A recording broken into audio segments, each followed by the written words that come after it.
कक्षा द्वादश के सभी भैया बहनों का आज की कक्षा में हार्दिक स्वागत और अभिनंदन है। तो पिछले वीडियो में मैंने आपको गद्य का जो पाठ पढ़ाया था, राष्ट्र का स्वरूप, वो पूरा हो गया था। और उसी वीडियो में मैंने आपको बताया था कि अब हम संस्कृत दिग्दर्शिका का पाठ प्रारंभ करेंगे। और इसका जो पहला पाठ है, प्रथम पाठ है, वो है भोजस्य औदार्यम। तो जैसा भी आपने एकादश में भी पढ़ा है कि संस्कृत दिग्दर्शिका से केवल संदर्भ प्रसंग सहित अनुवाद यानी हिंदी में अर्थ लिखने को आता है। एक श्लोक का अर्थ आता है और एक गद्यांश का अर्थ आता है। इसके अतिरिक्त इसमें से प्रश्नोत्तर आदि कुछ नहीं आता है, सूक्ति वगैरह कुछ नहीं आती है। तो इतना कम आपका पाठ्यक्रम है संस्कृत दिग्दर्शिका का, इसको आप ध्यान से पढ़ लेंगे। ठीक है, थोड़ा सा कठिन पाठ है, तो मैं पढ़ाते समय एक एक शब्द का अर्थ आपको बताऊंगी और उस शब्द का अर्थ समझकर वीडियो के माध्यम से ही आप उसको लिखेंगे। और जो कठिन शब्द होंगे उन कठिन शब्दों के अर्थ को आप अलग भी लिख सकते हैं, ताकि कभी अगर भूल जाए तो वो शब्द उनके अर्थ आपके पास लिखे हुए हों और आपकी समझ में आ जाएं। तो इस पाठ को हम पढ़ेंगे जो प्राचीन ग्रंथ भोज प्रबंध से संकलित किया गया है और जो आपके पाठ्यक्रम में भोजस्य औदार्यम यानी राजा भोज की उदारता इस शीर्षक से आपके पाठ्यक्रम में संकलित है। तो संदर्भ आप जानते हैं, आप पूरा लिख देंगे कि प्रस्तुत गद्यांश हमारी पाठ्यपुस्तक संस्कृत दिग्दर्शिका के भोजस्य औदार्यम नामक शीर्षक से अवतरित है या संकलित है। और उसके पश्चात इसके कोई लेखक है नहीं, तो लेखक लिखना नहीं है, इतना लिख सकते हैं कि यह प्राचीन ग्रंथ भोज प्रबंध से संकलित किया गया है। फिर प्रसंग में आप लिख देंगे कि प्रसंग का हेडिंग डालकर कि अब इस पाठ्यक्रम इसके अंतर्गत या इस गद्यांश के अंतर्गत राजा भोज की उदारता का वर्णन किया गया है। फिर अर्थ यानी अनुवाद या अर्थ का हेडिंग डालेंगे और फिर उसका अनुवाद करेंगे। ध्यान ये देंगे कि ये देखिए व्याख्या नहीं है जहाँ आप कुछ लिख पाए अपनी ओर से, ये है संस्कृत से हिंदी में अनुवाद अर्थ।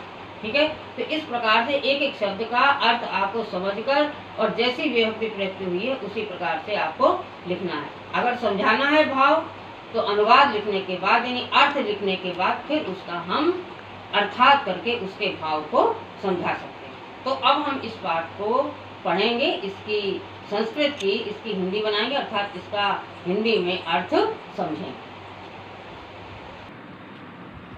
तो देखिए, ततः कदाचित द्वारपाल आगत्य महाराजम भोजम प्राह। एक एक शब्द का अर्थ समझते जाएंगे। ततः माने तत्पश्चात, कदाचित किसी, द्वारपाल जानते हैं द्वारपाल ने, आगत्य आकर, महाराजम भोजम राजा भोज से, प्राह प्राह शब्द का अर्थ हो गया कहा। तत्पश्चात किसी द्वारपाल ने आकर राजा भोज से कहा। क्या कहा कि देव, हे देव संबोधन है, देव हे राजन, हे देव, कौपीना अवशेषो विद्वानम द्वारि वर्तते इति। उसने कहा कि हे देव, कौपीन कहते हैं लंगोटी को, और अवशेष माने शेष है। तो लंगोटी जिसके शरीर पर शेष है ऐसा विद्वान द्वारि वर्तते द्वार पर स्थित है या द्वार पर आया है। इति इस प्रकार से उसने कहा कि हे देव, लंगोटी ही जिसके शरीर पर शेष है ऐसा विद्वान द्वार पर स्थित है। इति इस प्रकार से कहा। राजा प्रवेशय इति प्राह, राजा ने प्रवेशय माने प्रवेश कराओ, इति ऐसा, प्राह माने कहा, राजा ने प्रवेश कराओ इस प्रकार से कहा। ततः तब, प्रविष्ट हुए या प्रवेश किए हुए, सह माने उस, कवि ने, भोजम आलोक्य, अलग अलग कर देंगे, दीर्घ संधि है, भोजम प्लस आलोक्य यानी राजा भोज को आलोक्य देखकर, अद्य आज में मेरी दारिद्र्य नाशो यानी दरिद्रता का नाश यानी निर्धनता का नाश, भविष्यति हो जाएगा, इति इस प्रकार से, मत्वा माने सोचकर, मानकर, मत्वा माने मानकर या सोचकर, तुष्टो तुष्ट माने संतुष्ट होकर, हर्षाश्रुणी, इसको देखिए अलग अलग संधि विच्छेद कर देंगे, हर्ष प्लस अश्रुणी यानी खुशी के आंसू, मुमोच माने बहाने लगा।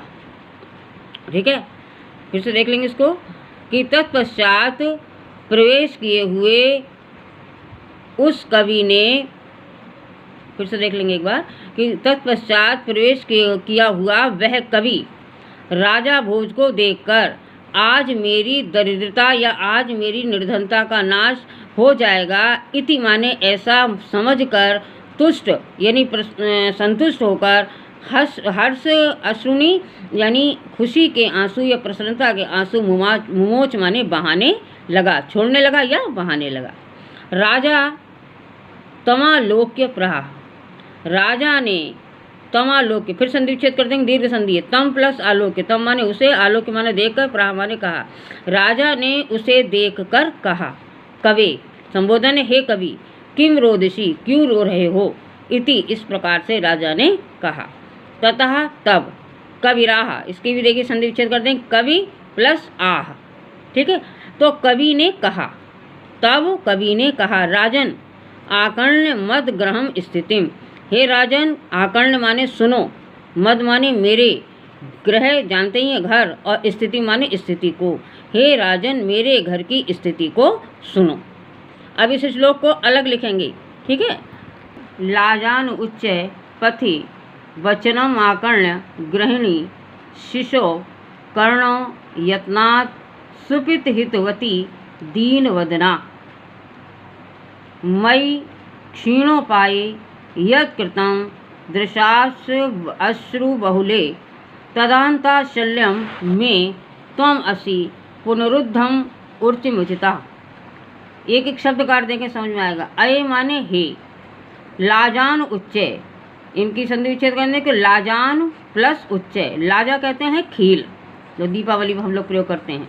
तो लाजान उच्चय यानी ऊंचे स्वर में खीलें ले लो, ऊंचे स्वर में खीलें ले लो, ऐसी आवाज़ सुनकर, ऐसा स्वर सुनकर, पथि माने मार्ग में, वचनम आकर्ण यानी वचनों को, आकर्ण माने सुनकर, गृहिणी यानी मेरी पत्नी, यानी जो कवि आया वो कह रहा है, तो गृहिणी मेरी पत्नी ने, शिशो मेरे बच्चे के, कर्णों दोनों कानों को, यत्नान प्रयत्नपूर्वक या कोशिश से, सुपित हितवती यानी प्रयत्न के साथ बहुत दृढ़ता से या मजबूती से उसके दोनों कानों को बंद कर दिया।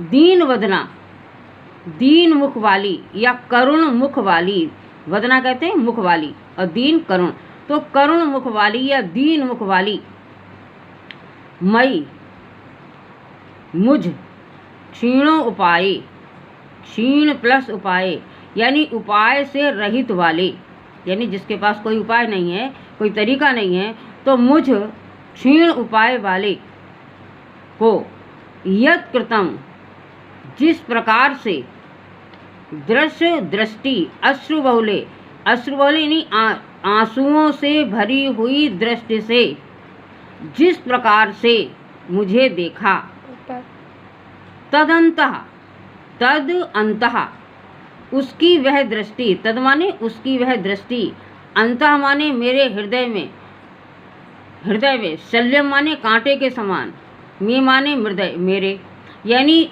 उसकी वह दृष्टि मेरे हृदय में कांटे के समान चुभ रही है। तुम असि, तुम ही, पुनरुद्धम उचितः, तुम ही उस कांटे को निकालने में समर्थ हो, पुनरुद्धमुचिता यानी तुम ही उस कांटे को निकालने में समर्थ हो, तुम ही उस कांटे को निकाल सकते हो। ठीक है, तो ये शब्दों के अर्थ हो गए। अब इसका हम अर्थ वाक्यों से बनाएंगे। तो अये लाजान उच्चे पथि यानी मार्ग में, कवि क्या कहता है कि मार्ग में ऊंचे स्वर में अरे खीले ले लो, वचनम आकर्ण ऐसे वचनों को सुनकर मेरी पत्नी ने, तो कवि कहता है कि मार्ग में अरे खीले ले लो, ऐसे ऊंचे स्वर के वचनों को आकर्ण सुनकर मेरी पत्नी ने शिशु कर्णों मेरे बच्चे के कानों को यत्नपूर्वक दबा दिया, और उस दीन मुख वाली ने मुझ क्षीण उपाय यानी उपाय से रहित मेरी ओर जिस आंसुओं से भरी हुई दृष्टि से देखा, तद अंताशल्यम, वह मेरे हृदय में कांटे के समान चुभ रही है। त्वमसि पुनरुद्धम उचितम, तुम ही उस कांटे को निकालने में समर्थ हो।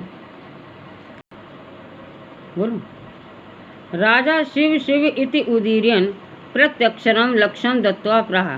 राजा ने शिव शिव इति उदीर्यन ये कहते हुए प्रत्येक अक्षर पर 1,00,000 दत्वा देकर प्राह माने कहा। राजा ने शिव शिव ये कहते हुए प्रत्येक अक्षर पर 1,00,000 मुद्राएं देते हुए कहा। त्वरितम गच्छ गेहम, त्वरितम माने तुरंत, गच्छ जाओ, गेहम घर, तुरंत घर जाओ। त्वद गृहिणी खिन्ना वर्तते, त्वद गृहिणी तुम्हारी गृहिणी पत्नी खिन्ना दुखी वर्तते है, तुम्हारी पत्नी अत्यधिक दुखी है।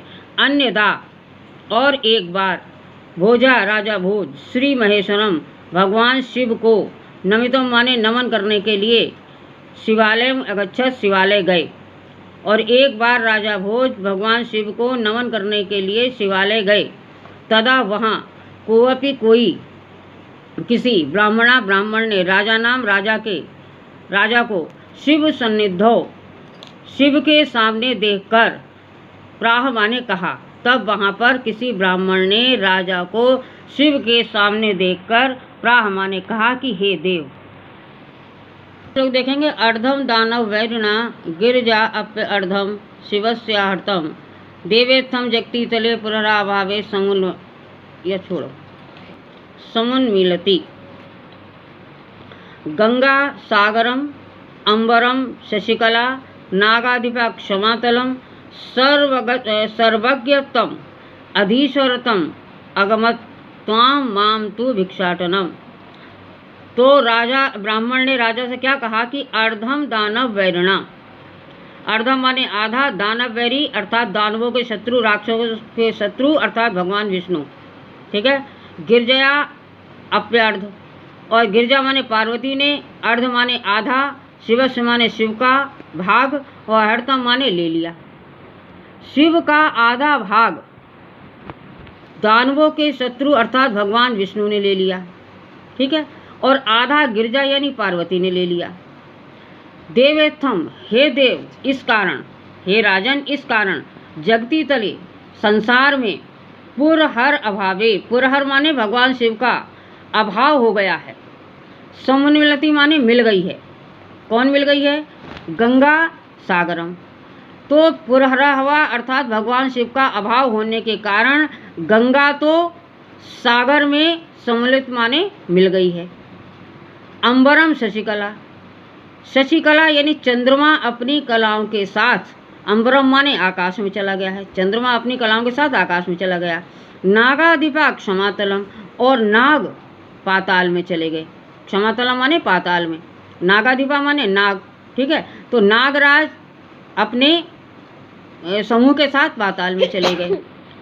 सर्वज्ञत्वम, और भगवान शिव की सर्वज्ञता। अधीश्वरम माने हे राजन, तुम माने तुम में, आगमत माने आ गई है, और भगवान शिव की सर्वज्ञता हे राजन तुम्हारे भीतर आ गई है। त्वाम, तुम्हारे भीतर आ गई। माम तू भिक्षाटनम, किंतु मेरे हिस्से में, मेरे भाग्य में तो भिक्षा मांगना ही आया है। हे राजन, एक बार दिल देता हूँ, हे राजन, शिव का आधा भाग राक्षसों के शत्रु अर्थात भगवान विष्णु ने ग्रहण कर लिया, आधा भाग गिरजा अर्थात पार्वती ने ले लिया। हे राजन, इसलिए जगती तले इस संसार में शिव का अभाव होने के कारण गंगा सागर में समुन्मति माने मिल गई है। चंद्रमा अपनी कलाओं के साथ आकाश में चला गया है। नागाधिपा क्षमातलम, नाग अपने समूह के साथ पाताल में चले गए हैं। सर्वज्ञत्वम अर्थात भगवान शिव का सर्वज्ञ या उनकी सर्वज्ञता, उनकी सब कुछ जानने समझने की जो सामर्थ्य है, हे राजन, वो तुम में, त्वाम आगमत, तुम्हारे अंदर आ गई है, तुम्हारे भीतर आ गई है। माम तू भिक्षाटनम, और मेरे भाग्य में तो भिक्षा मांगना ही आया है। तो ये श्लोक दो मैंने समझा दिए हैं। आप इसी प्रकार से इनका अनुवाद लिख लेंगे। अगले वीडियो में अगले श्लोक समझाऊंगे। वीडियो आपके पास है और आप इसको एक एक शब्द का अर्थ करते हुए इस श्लोक के अर्थ अलग लिखेंगे और ऊपर जो गद्य है उनके अर्थ अलग लिखेंगे। पहला पैराग्राफ होगा श्लोक का, दूसरा पैराग्राफ होगा दूसरे श्लोक का, संकेत डालते हुए लिखेंगे और अगले वीडियो में इसके अगले श्लोक मैं समझाऊंगी।